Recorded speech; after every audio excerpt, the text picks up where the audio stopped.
नीलम Bhojpuri channel के subscribe करे खातिर लाल बटन पर उंगली दबाई और घंटी के चिन्ह पर क्लिक करके नया नया भोजपुरी गीत के आनंद उठाई।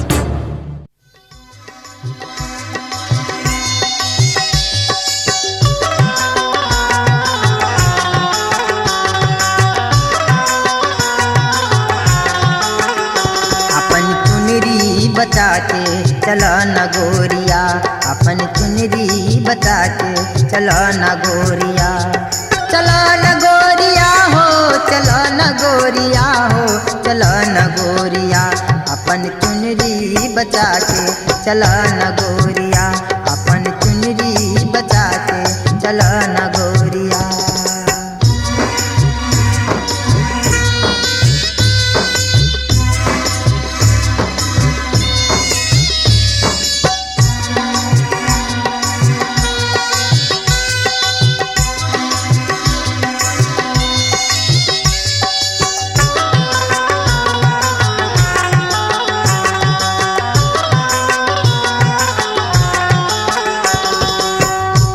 चुनरी के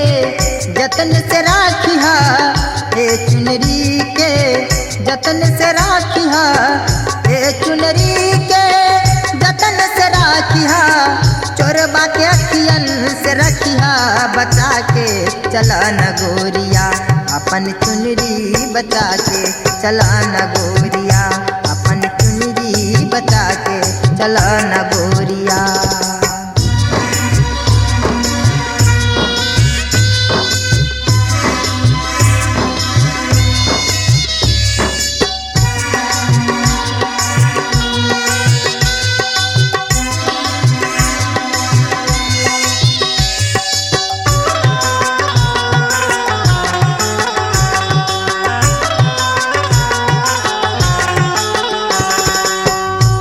चुनरी के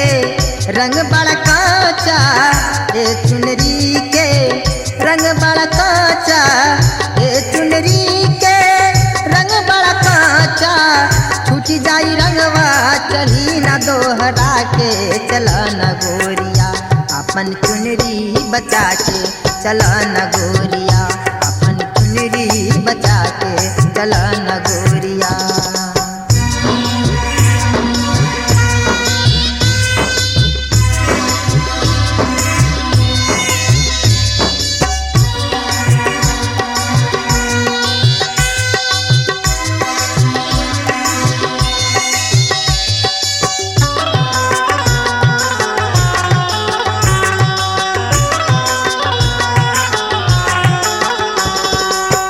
जाई के बेरिया समूझी पछतैबू,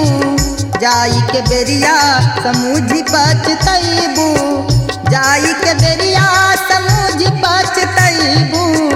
कुछ नहीं कैलू जगत बा में आके चला न गोरिया, अपन चुनरी बचा के चला न गोरिया, अपन चुनरी बचा के चला न गोरिया।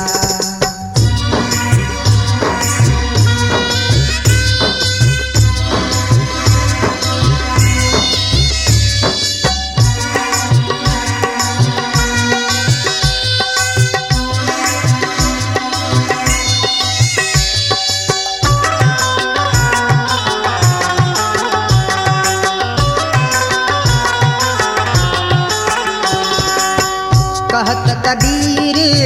सुनो भाई साधो, कहत कबीर सुनो भाई साधो, कहत कबीर